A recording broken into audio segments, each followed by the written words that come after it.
माय माऊली नमस्कार. विविध कथासार ग्रंथमधून आज आपण श्री वाल्मिकी कृत संपूर्ण रामायण अभिवाचन करत आहोत. लाभ घ्या, लाभ द्या. चला तर सुरुवात करूया अभिवाचनातून. भाग 50 युद्धकांड सुरू.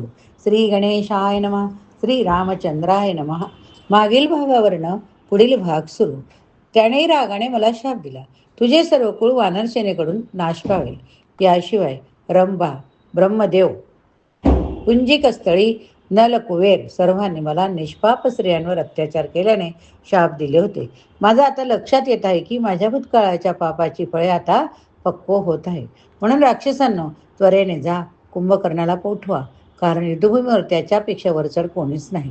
ब्रह्मदेवाच्या शापामुळे तो 9 दिवसापूर्वी झोपी गेला. सहसा एकदा तो झोपला की न उठता 6 महिने निद्रा करतो. तथापि तो जर आता माझ्या मदतीला आला नाही तर त्याचे असामान्य सामर्थ्य काही उपयोगाचे नाही. तेव्हा राक्षस कुंभकर्णाच्या निवासस्थानी गेले, पण त्याच्या नैसर्गिक वेळेआधी त्याला उठवायचे कसे असा विचार करून ते गोंधळात पडले.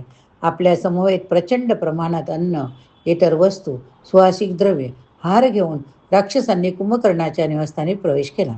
जमिनीखाली असलेल्या कुंभकर्णाच्या गुहासदृश निवासस्थानाचा व्यास एक योजना एवढा होता. कुंभकर्णाच्या दालनाचे दार उघडताच त्याच्या नागपुड्यातून येणाऱ्या चक्रीवादळासारख्या वाऱ्याने ते राक्षस मागे विरकावले गेले. शेवटी महत् प्रयासाने त्या निद्रिस्त महाकाय राक्षसाच्या दालनात प्रवेश करणे त्यांना शक्य झाले. त्यांनी त्याला उठवण्याचे प्रयत्न सुरू केले. कुंभकर्ण जेथे झोपला होता ती प्रचंड खोली संगमवरी भिंती रत्नखचित जमिनीने युक्त होती. एका प्रचंड मोठ्या बिछाण्यावर झोपलेला कुंभकर्ण त्याच्या रत्नजडित मुकुटामुळे तेजस्वी दिसत होता. राक्षसांनी प्रथम मांस रक्ताने भरलेले प्रचंड कुंभ त्या झोपणाऱ्या राक्षसाच्या पुढ्यात ठेवले. त्याने त्याच्या महाकाय जाड्या भरड्या व राट केसांनी भरलेल्या शरीरावर चंदनाचा विविध सुवासिक द्रव्याचा लेप लावायला सुरुवात केली. राक्षसाने मोठमोठ्याने त्याची कीर्ती गायला सुरुवात केली, तरी कुंभकर्णाची गाढ झोप चालूच होती. नंतर राक्षसाने कुंभकर्णाच्या कानापाशी जोरजोरात ओरडायला सुरुवात केली, शंख वाजवायला, ढोल बडवायला सुरुवात केली. त्याने टाळ्या वाजवल्या, किंचाळले, रडले, झांजा वाजल्या, टाळ वाजले, त्याचे हातपाय ओढले, पण तरी कुंभकर्ण हलला नाही. म्हणूनच आपण म्हणतोय काय कुंभकर्णासारखा झोपलाय, जास्त झोप झाला असते त्याला. मग राक्षसांनी मोठमोठे हातोडे, मुसळे घेऊन कुंभकर्णाला मारायला सुरुवात केली. इतरांनी त्याच्या अंगावर मुष्टी प्रहार करायला सुरुवात केली. तथापि कुंभकर्ण उश्वास टाकत असताना त्याच्या नाकपुड्यातून येणाऱ्या जोरदार वाऱ्यामुळे त्याच्या समोर उभे राहणे कठीण. एवढे काय, पण त्याच्या श्वासाला मांस रक्ताची दुर्गंधी येत होती. त्याचे दुर्गंधीयुक्त मुख म्हणजे जणू नरकाचे प्रवेशद्वार. तो जसा श्वासोश्वास करीत होता तसे त्याच्यावरती जमलेले 10,000 राक्षस समुद्राच्या लाटासारखे मागे पुढे होत होते. नंतर राक्षसांनी हत्ती, घोडे, हुंट, गाढवे आणली. त्यांना टोचणी देऊन कुंभकर्णाच्या अंगावरून चालायला लावले.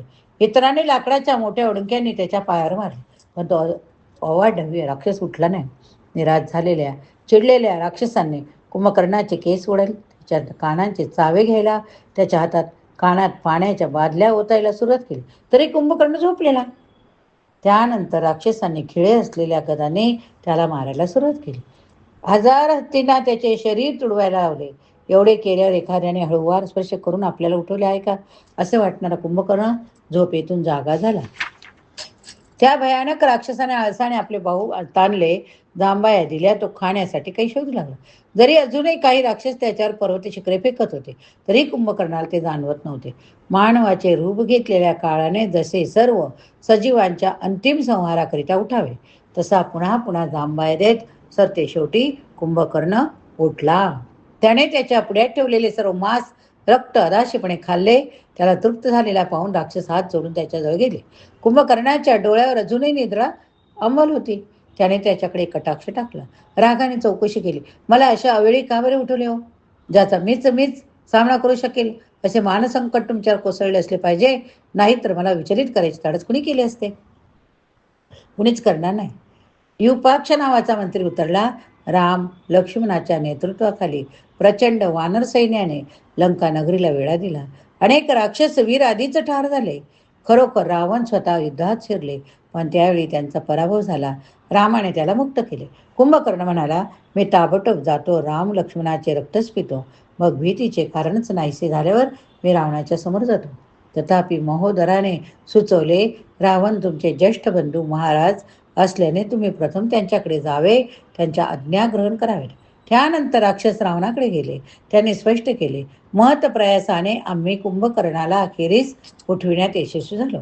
आपल्याला त्याचे येथे येणे ठीक वाटेल की नाही? युद्धभूमीवर रामाशी लढण्यासाठी परस्पर जावे. रावण उतरला. त्याला आधी माझ्याकडे घेऊन या, म्हणजे मी त्याचा योग्य प्रकारे सन्मान करीन. फक्त तुम्ही त्याला पुरेशा प्रमाणात मांस दारू पुरवली आहे ना, याची खात्री करा, म्हणजे तो येथे येताना त्याची मनोअवस्था प्रसन्न असेल. राक्षस कुंभकर्णासाठी अन्नाचे डोंगर 200 बादल्या दारू घेऊन पुन्हा त्याच्याकडे गेले. सर्व मांस रक्त दारू कशाखाली घातल्यानंतर कुंभकर्ण ताज्या तवाना झाला. आपल्या वडील बंधूंना भेटण्यासाठी आपल्या प्रचंड गोळीबारात पडला. वानरांना जेव्हा तो प्रचंड मोठा राक्षस गोळीबार येताना दिसला, तेव्हा त्यांना आश्चर्याचा भीतीचा धक्का बसला. काही जण अत्यंतिक भीतीमुळे ताबडतोब जमिनीवर पडले.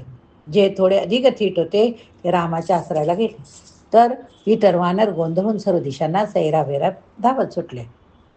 वानर सैन्य पाहून कुंभकर्णाने आधीच प्रचंड असलेले आपले रूप त्यांना घाबरवण्यासाठी अधिक विस्तरित केले. कुंभकर्ण जेव्हा रामाच्या दृष्टीस पडला, तेव्हा ते उद्गारले, हा कोण बरे 11 विकर राक्षस, जो दुसऱ्या मेरू पर्वताप्रमाणे आकाश भेदून जातो आहे? विभीषण म्हणाला, हा कुंभकर्ण नावाचा 20 ऋषींचा पुत्र. तो राक्षसांमध्ये सर्वात प्रचंड असून त्याने मृत्यूदेव यमाचाही पराभव केलेला. कुंभकर्ण जेव्हा जन्माला, तेव्हा ताबडतोब त्याने हजारो सजीव प्राण्यांना गिळून टाकले. त्यामुळे सर्व सजीवांनी इंद्रदेवाचा आश्रय घेतला. काय घडले हे जाणून इंद्रदेव अत्यंत क्रोधित झाले. इंद्राने कुंभकर्णावर हल्ला केला. त्याने जेव्हा आपले व्रज सोडले, तेव्हा तो राक्षस त्या धक्क्याने बेशुद्ध पडला. तथापि तो लवकरच सिद्धीवर आला. त्याने इंद्राच्या ऐरावताचा एक दात उपटून काढला, इंद्राच्या छातीवर मारला. त्यामुळे इंद्राला अतिशय वेदना झाल्या. पराभूत झालेला स्वर्गाचा राजा इंद्र ब्रह्मदेवाच्या आश्रयाला गेला. इंद्राने त्यांना सांगितले, विश्रवांचा कुंभकर्ण नावाचा पुत्र ऋषींना अतिशय गांजतो, इतरांच्या स्त्रींना पळवून नेत आहे. एवढेच काय, पण तो सजीवांना त्या ज्या प्रमाणात गिळंकृत करत आहे ते पाहिल्यावर आपण सर्व लवकरच विनाश पावणार आहोत असे वाटते. ब्रह्मदेव ध्यानात गेले. आपल्या दिव्य दृष्टीद्वारे त्यांनी जेव्हा कुंभकर्णाला पाहिले, तेव्हा ते चिंतित झाले. सगळ्या परिस्थितीचा विचार करून ब्रह्मदेव कुंभकर्णाकडे गेले. म्हणू लागले, तुझी निर्मिती जगाच्या विनाशासाठी झाली असली तरी सध्याचा काळ हा विश्वाच्या पालकांचा आहे, विश्वाच्या पालनाचा होय. म्हणून सर्व सजीवांच्या कल्याणासाठी आजपासून पुढे तू सातत्याने गाढ झोपेत बुडलेला राहशील. लगेच ब्रह्मदेवाच्या शापाचा प्रभाव कुंभकर्णावर झाला. रावणाने मग विनंती केली, हे ब्रह्मदेवा, नुकत्याच फळ धारण करीत असलेल्या वृक्षाला तुम्ही छाटून टाकले. हे विश्वातील सर्वोच्च गुरु आपल्या पंतूला असा शाप देणे योग्य नाही. तुमचे शब्द व्यर्थ जाणार नाही याची मला जाणीव, पण कुंभकर्णाला कमीत कमी थोड्या वेळेसाठी तरी जागे राहण्याची अनुमती द्यावी. ब्रह्मदेव उतरले, मी तुझी इच्छा पूर्ण करतो. कुंभकर्ण 6 महिने अविरत झोपेल, मग एका दिवसासाठी तो उठेल. त्यावेळी दुसरी झोप लागण्यापूर्वी तो पृथ्वीवर हव्या त्या ठिकाणी भटकू शकेल. त्याला आवडेल ते खाऊ शकेल. विभीषणाने समारोप केला. युद्धात खूप अडचणीत आल्यामुळे रावणाने कुंभकर्णाला वेळेआधीच उठवले आहे. या 11 विक्राळ राक्षसाला नुसते पाहून देखील आपले वानर सैन्य गोंधळून गेले. मला असे सुचवायचे वाटते की कुंभकर्ण हा एक प्रचंड यंत्र असे आपण वानरांना सांगूया. त्याच्यामुळे तरी त्यांच्या मनातील भीती नाहीशी होईल. येथे कुंभकर्णाने रावणाच्या प्रासादात प्रवेश केला. तेथे रामाने वानरांना एकत्र करून नगराच्या प्रवेशद्वारावर हल्ला करण्याचा हुकूम नीलाला दिला. पुन्हा एकदा वानर राक्षसांमध्ये भयानक युद्ध जुंपले. त्याचवेळी आपल्या हजारो अनुयायांसह कुंभकर्ण रावणाच्या पुढ्यात आला. तेव्हा अत्यंत वैमनस्य मनस्थितीत रावण आपल्या पुष्पक्रतावर बसला होता. कुंभकर्णाला पाहिल्यावर रावणाच्या जीवात जीव आला. आपल्या बाजूला त्याला बसवून घेत रावणाने आपल्या बंधूला आलिंगन दिले. कुंभकर्णाला विचारले, रावणा, मी तुझी काय सेवा करावी अशी तुझी इच्छा आहे? तर रावण उतरला. रावण काय उतरला हे आपण पुढच्या भागात बघूया. या ठिकाणी हा भाग संपवूया. जर तुम्ही श्रवण केले असेल तर प्रतिक्रियेत जय श्रीराम लिहायला विसरू नका. बोला जय श्रीराम. श्रीराम जय राम जय जय राम. श्रीराम जय राम जय जय राम. श्रीराम जय राम जय जय राम. श्रीराम जय राम जय जय राम.